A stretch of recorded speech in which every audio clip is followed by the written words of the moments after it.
Hello, everybody. Happy Friday. If you're in the Northern Hemisphere. It's Michelle Wong here coming to you live for day 3 of the Human Design Interview Series. And we have coming up right now, interview number 5 with Emma Clayton. Yay! So, hi, lovely. Oh my God, this is perfect. So Emma, before I bring you on, let me read your bio and all the things, and then we'll have you on and we're gonna jam. Oh my God, today is gonna be so fun. We have 3 interviews and Emma is our very first Manifestor interview. Okay, so Emma Clayton joins us from the UK. She is a manifestor in human design, that's her energy type, with emotional authority and a profile 2-4.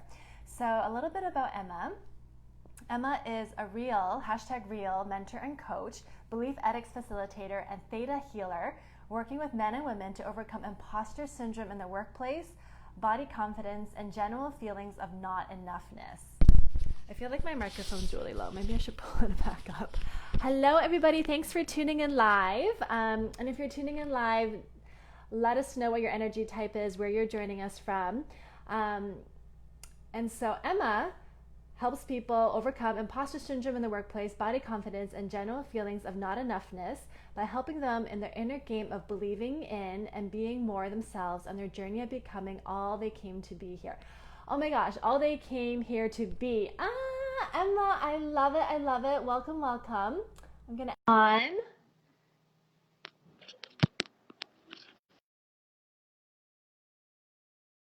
Yes. Hey, it works. I know, technology. I love it. How are you? I'm good. You can hear me okay? I know my microphone was a little bit lower in the beginning. Perfect. Okay, perfect. Well, thanks for tuning in. I know it's Friday night where you are, 7 p.m. All good So, with me. yay!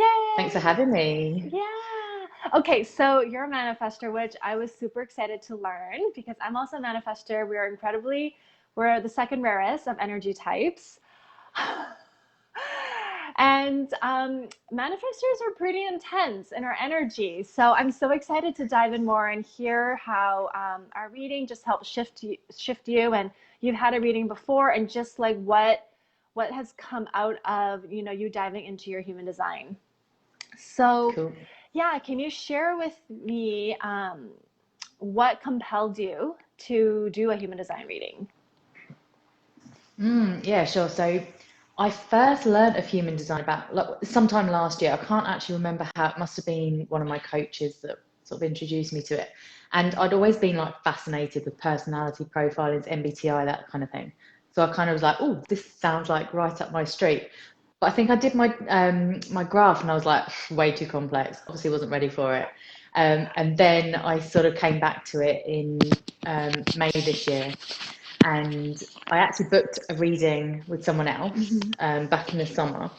And because I was so new, I think it took a while for that to kind of, for me to kind of get it and to sort of just get a base understanding of what my design is really. And then when I joined Figure Six and realised you were also a human design reader, I was like, oh, actually, I had so many questions coming off the back of that first reading that you were very open to kind of just going in and just riffing with me a little bit, filling in some gaps, and let me ask you all my questions. So that's why I wanted to book another one with you, and I'm very glad I did.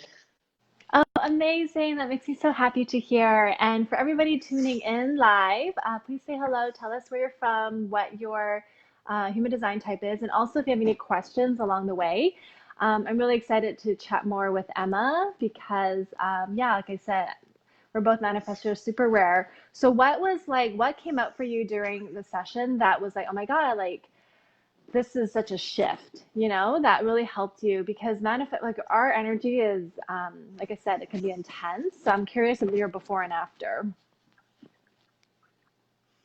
Yeah, so I think before I remember from my first reading being told, you have this repelling aura, and kind of getting that didn't mean I literally repel people, but um, kind of like there is an element of that, right? So I think you helped me, and perhaps because you're a manifestor as well, you helped me really see how like powerful my energy is, or our energy is as manifestors, and how influential my kind of voice is, but actually how it's not gonna, like, everyone's not gonna like that, and that's okay as well. So there was a whole thing around the kind of big impact and the influence of the voice, which is all kind of like, it was kind of comforting for me to like really understand that I have, like, I want to be influential and I want to have impact, and I actually have the design and the makeup to be all those things. So it's kind of like making the best of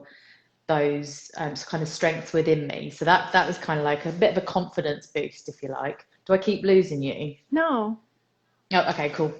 So I keep jumping, but and then there was a whole thing around the fact that I'm meant to be a storyteller, and I just love this because I think when I first, so I left corporate 3 years ago, and my journey has kind of been very much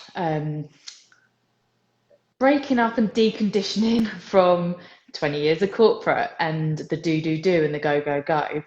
And I think one of the things I've always realized is I like telling stories. So in conversations and in presentations, I would always kind of come back to my storytelling. So for me to realize that actually this is just what I'm meant to be doing in my business was really affirming, in terms of just keep doing it and just keep showing up and telling your story. And it's how I can turn those stories into the kind of wisdom and the lessons and the learnings for everyone else, which, when it's such a natural thing you do and you just think, okay, there's power in that, it's just so affirming and encouraging to know that you're kind of on the right path. So that was a big piece.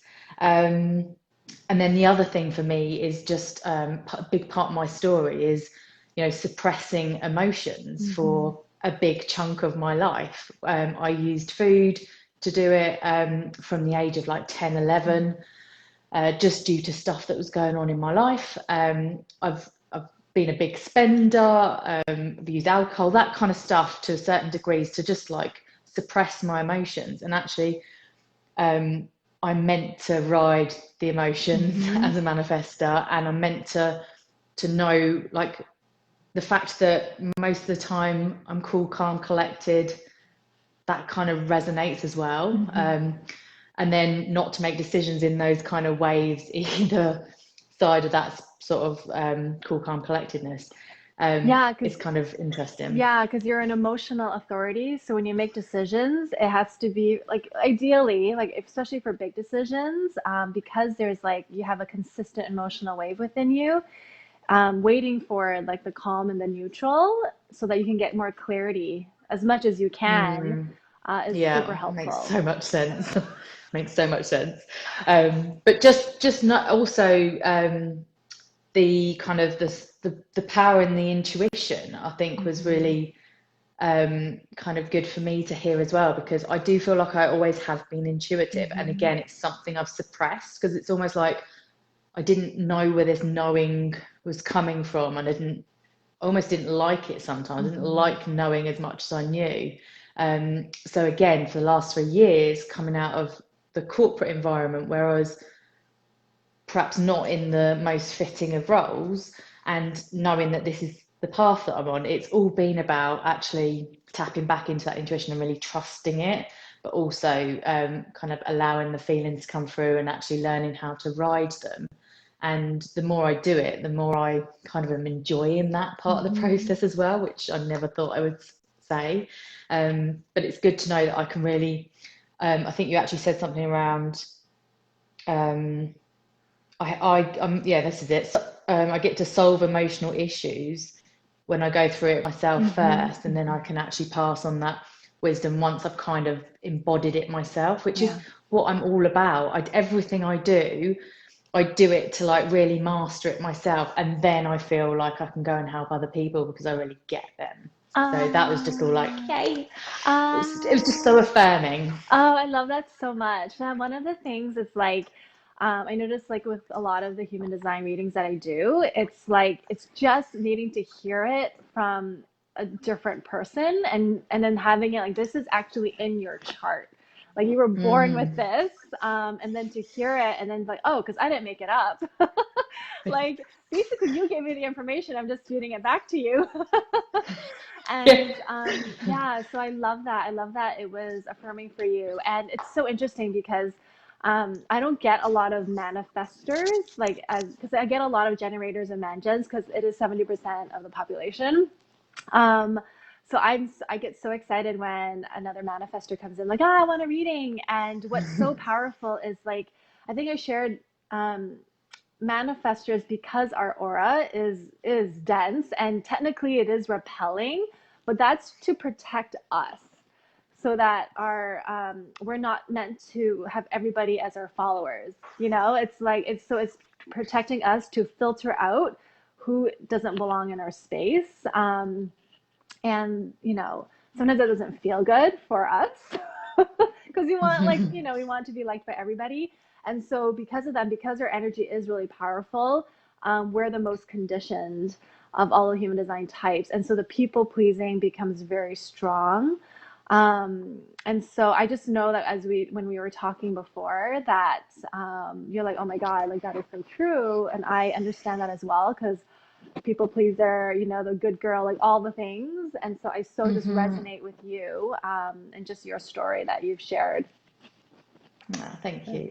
I liked it as well because you were talking about manifested children know, Mm-hmm. they just know, right? They know, and I think I did know. I was like, I did have that knowing when I was very young, and I had very strict parents. They brought me up in the way they knew best, and it's quite protective, Right. if you like.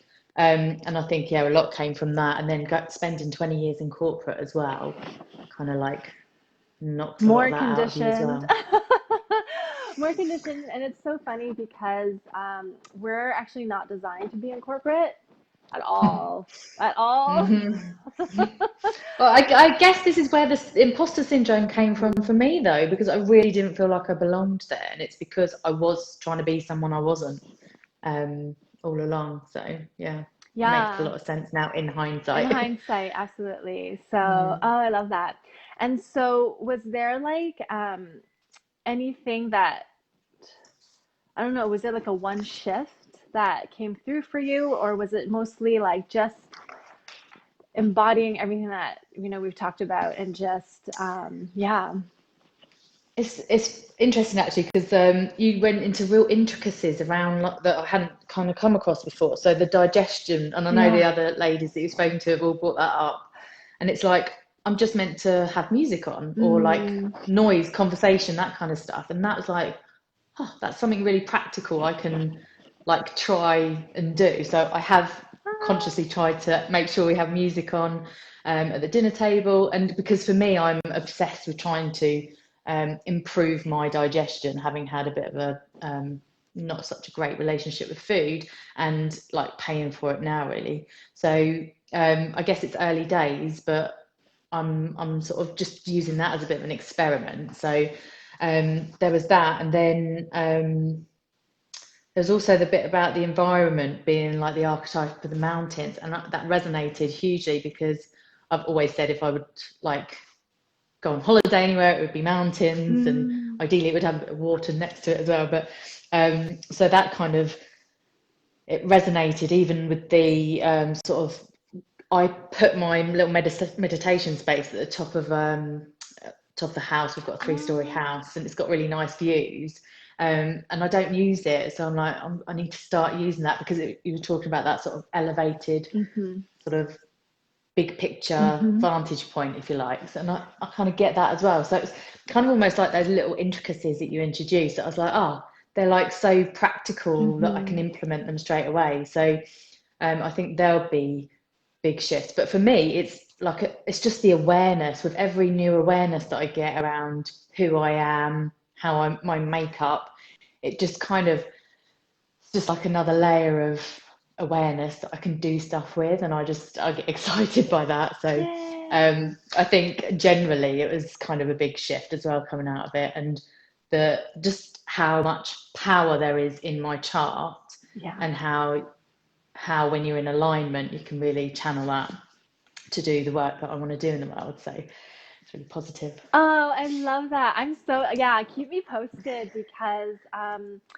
like especially with the eating, because we all eat, we eat every day.